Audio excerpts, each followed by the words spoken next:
அனைவருக்கும் வணக்கம். திருஞான சம்பந்த ஜோதிடர், அரியலூர் மாவட்டம், அரியலூர் வட்டம். இந்த எண்கணிதம் தொடர்பாக வார்த்தை அடிப்படையில் ஜாதக பலன் சொல்லப்பட்டு வருகிறது என்பதை இந்த எண்கணிதம் மூலமாக நான் சொல்லிக் கொண்டு வருகின்றேன். எண்கணிதம் வார்த்தை அடிப்படையில் செம்மரத்துக்கு 5 எழுத்துக்கள். அந்த 5 எழுத்துக்கு உண்டான எண்கணிதம் 6, 7, 1, 3, 7 எல்லாம் கூட்டாக 24. அதனுடைய விதிங்கிறது 6. செம்மரம் என்பது சிகப்பாக இருக்கும். அதன் பூக்களும் சிகப்பாக இருக்கும். செம்மரத்தை செதுக்கினாலும் சிகப்பாக தான் இருக்கும். அதுக்கு பேர் செம்மரம். செம்மரத்துடைய விதியின் 6. கருங்காலிக்கு 5 எழுத்துக்கள். அந்த 5 எழுத்துக்கு உண்டான எண்ணிக்கை 1, 5, 8, 8, 8 இதெல்லாம் கூட்டாக 30. அதனுடைய விதிங்கிறது 3. கருங்காலி பாருங்கள், கருங்காலிங்கிறது மிகப்பெரிய சக்தி வாய்ந்தது. அந்த சக்தி வாய்ந்த கட்டையை தான் வசியத்துக்கு பயன்படுத்துகின்றார்கள். அந்த கருங்காலி வெட்டி கட்டையை வைத்து தான் ஒரு குச்சி, ஒரு முழம், ஒரு அங்கலம், ஒரு ஜான் இப்படி வைத்து கொண்டு சில வீடுகளில் பூஜை செய்து வருகிறார்கள். கருங்காலியுடைய விதியின் 3. கருங்காலிக்கு விதியின் 3. ஒரு திரிசூலத்தில் 3 விதமாக இருக்கும். அதுதான் கருங்காலிக்கு தான் 3 குணங்கள் உள்ளது என்று சொல்ல முடியாது. அதனுடைய விதியின் 3. அப்போ மேஷரிஷம் மிதுனம் என்று சொல்லக்கூடிய ஒரு அடிப்படையில் அதனுடைய விதியின் 3ஆக அமைந்துள்ளது. கருங்காலி என்பது ஒரு மரம். அதை வெட்ட கருப்பாகத்தான் இருக்கும். கருங்காலி மரம் தமிழகத்தில் உள்ளது, இந்தியாவிலும் உள்ளது. ஆனால் அமெரிக்க அமேசான் காட்டில் அதிகமாக உள்ளது என்பதை நான் படித்து உள்ளேன், தெரிந்திருக்கின்றேன். ஆனால் கருங்காலி கட்டை மூலமாக எல்லாமே வசியமாகும், கண் திருஷ்டி விலகும், செல்வங்கள் பெருகும், மேன்மையாக இருக்கலாம், சொல்வது பலிக்கும், எதிரிகள் சித்துக்களாக பலிக்காது. ஆனால் நம்மிடம் அந்த கருங்காலி கட்டை இருந்தால் சித்துக்கள் பிரதிபலிக்கும், சித்துக்கள் விளையாடும், சித்துக்கள் வரும், சித்துக்கள் போகும், எதிரிகளை தாக்கும், வஞ்சனைகளை தாக்கும், ஏவல் பிழி சூனியம் வைப்பவர்களை தாக்கும். அதெல்லாம் கருங்காலி கட்டைக்கு அந்த ஒரு பெரிய பவரே, மிகப்பெரிய சக்தி உள்ளது. அதான் கருங்காலியுடைய விதியின் 3. கருந்தேலுக்கு 5 எழுத்துக்கள். அந்த 5 எழுத்துக்கு உண்டான எண்ணிக்கை 1, 5, 5, 8, 4 எல்லாம் கூட்டினாக 23. அதனுடைய விதி என்கிறது 5. கருந்தேல் கொட்டினாலும் லாபம், கருந்தேல் கடித்தாலும் வலி, கருந்தேல் கடித்தால் ஊசி போட வேண்டும் என்ற அடிப்படையில்.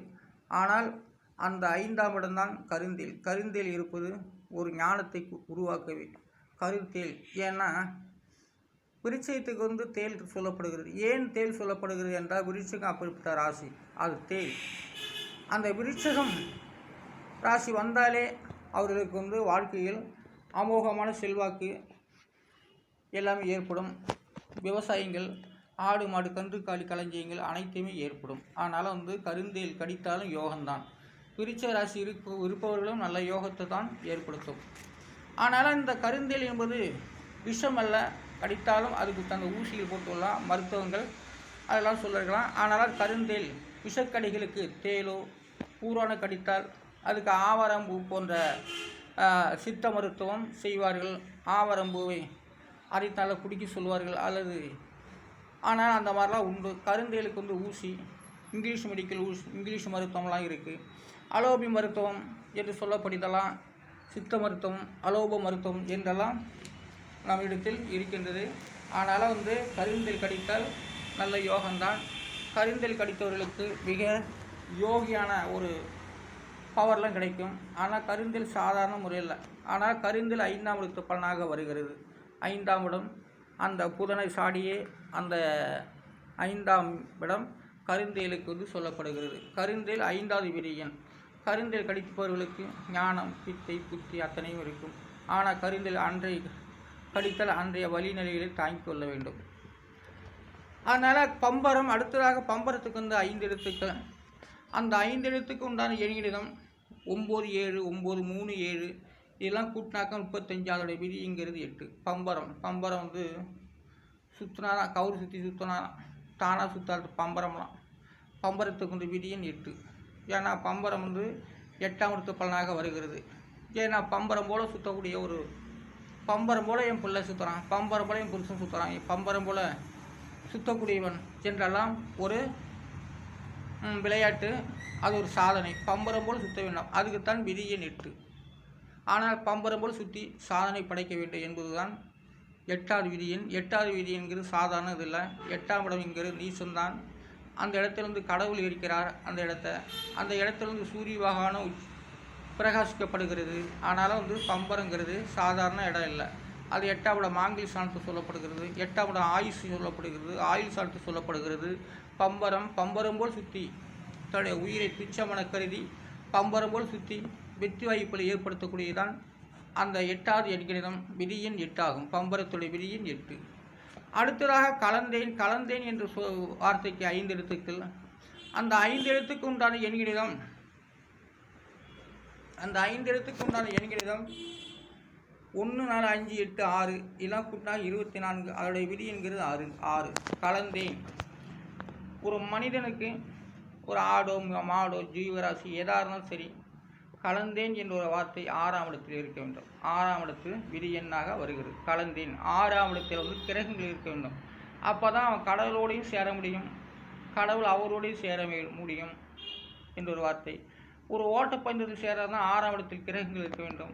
அவர்கள் தான் அந்த ஓட்டப்பந்தயத்தில் சேர வேண்டும். போட்டியில் சேர வேண்டும் என்றால் 6ஆம் இடத்தில் கிரகங்கள் இருக்க வேண்டும். ஏதாவது ஒரு கிரகமாக இருக்க வேண்டும். அப்போ தான் அவர்கள் 4 பேர்த்தோடு சேர முடியும், 4 பேர்த்தோடு சேர்ந்து பேச முடியும், 4 பேர்த்து அறிவுரைகள் கூற முடியும் என்பதெல்லாம் அந்த 6ஆம் இடத்து விதியின் பலனாக சொல்லப்படுகிறது. கலந்தேன், நான் அந்த இடத்துக்கு கலந்தேன். அப்போ கலந்தேன் என்பது ஒரு மருத்துவங்களை கூட சித்த மருத்துவரும் கலக்கலாம். அந்த கலந்தேன் என்ற ஒரு வார்த்தை, அந்த கலந்தேன் என்ற 6ஆம் இடத்தில், அந்த ஜாதகக்கட்டு 6ஆம் இடத்தில் ஏதாவது ஒரு கிரகம் 2 கிரகம் சுப கிரகங்கள் இருக்க வேண்டும். அப்படி இருந்தால்தான் அவர்கள் ஒரு பொருளை தயாரித்து விற்பனை செய்யவும் அதிகாரம் உண்டு. ஆனால் அது விரைஸ்தானம்தான். அந்த 6ஆம் இடம் என்பது ராசியில் பாதி என்று சொல்லப்படுகிறது. அதான் கலந்தேன் என்ற ஒரு வார்த்தைக்கு விதியின் 6. அடுத்ததாக பனிப்பூவுக்கு 4 எழுத்துக்கள். அந்த 4 எழுத்துக்கு உண்டான எண்ணெய் 9 1 6 9 இதெல்லாம் கூட்டினாக்கா 25. அதோடைய விதிங்கிறது 7. பாருங்கள், பனிப்பூ அப்படின்னா மார்கழி மாதம், கார்த்திகை மாதம், ஐப்பசி மாதம் பிறந்துட்டாலே பனி விழுந்துக்கும்.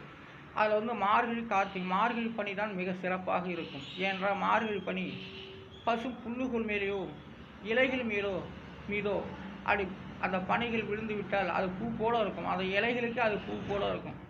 தரையில் பூ.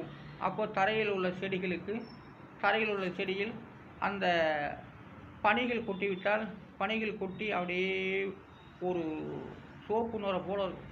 அது பனிப்பூன்னு பேர். அதுக்கு பனிப்பூ. அந்த செடிகளுக்கும் பனி ஒரு பூவாக இருக்கும் என்பதையே காட்டுகிறது. அதாவது பனிப்பூடைய விதியின் 7. பனிப்பூக்கு 9 1 6 9 இதெல்லாம் கூட்டாக்கா 7. ஆனாலும் 25 அதோடைய விதி என்கிறது 7. அப்போ பனிப்பூ இலைகளில் பனிகள் பட்டால், மார்கழி பனிகள் இலைகள் மீது புல்லுகள் மீது பட்டால் அந்த இலைகள் மீது அழகாக பனிகள் அப்படியே அழகாக குந்திருக்கும். பனிகள் இலைகள் மீது குந்திருக்கும். அது பார்ப்பதற்கு அழகாக இருக்கும். அந்த இலைகளை, அந்த பனிகளை சில மிருகங்கள், முயல், நரி, பல ஓணான், இப்படிப்பட்ட ஒரு பூனை இதெல்லாம் சாப்பிடும் அந்த பனிப்பூ. அந்த பனிப்பூ மற்ற மிருகங்கள் சாப்பிடும்போது அது உடல் நலத்துக்கு ஆரோக்கியத்தை தரும். ஆனாலும் முயலுக்கெல்லாம் இந்த பனி சாப்பிட்டா அது ஒரு ஆரோக்கியத்தை கொடுக்கும். அது வருஷத்தில் 2 மாதம் மார்கழியும் தையிலும் வரக்கூடிய பனி தான் மிக இலைகள் மீது பட்டால் சோப்பு நூறை போல் இருக்கும். மனிதர்களை பட்டால் தொட்டாது பனின்னு சொல்லுவாங்க, ஈரம்னு சொல்லுவாங்க. ஆனால் அந்த பனி இலைகள் மீது பட்டால் பல மிருகங்கள் அதை உணவாக சாப்பிடும். அது அவைகளுக்கு அது மருத்துவமாக பயன்படும். அதான் பனிப்பூடைய விதியின் 7. ஆனாலும் ஜாதக பலன் வார்த்தை அடிப்படையில் சொல்லப்படுகிறது என்பதை இந்த எண்கணிதம் மூலமாக நான் சொல்லுகின்றேன். இது நான் சுயமாக ஏற்படுத்தப்பட்டது. இந்த எண்கணிதத்தில் ஜாதக பலன், எண்கணித பலன், தமிழ் ஆராய்ச்சி இந்த மாதிரிலாம் இந்த எண்கணிதத்தை வைத்து கொண்டு ஆராய்ச்சி செய்யலாம். ஆராய்ச்சி செய்யும்படி என்னுடைய எண்கணிதம் அமைந்துள்ளது. இது ஒரு காலகட்டத்தில் கண்டிப்பாக என்னுடைய பெயருடன் என் எண்கணிதம் வெளியாகும். பிரபலமாக பேசிக்கொள்வார்கள். ஆனால் என்பதை நான் அறிய மாட்டேன். திருஞான சமுஜோதர. நன்றி, வணக்கம்.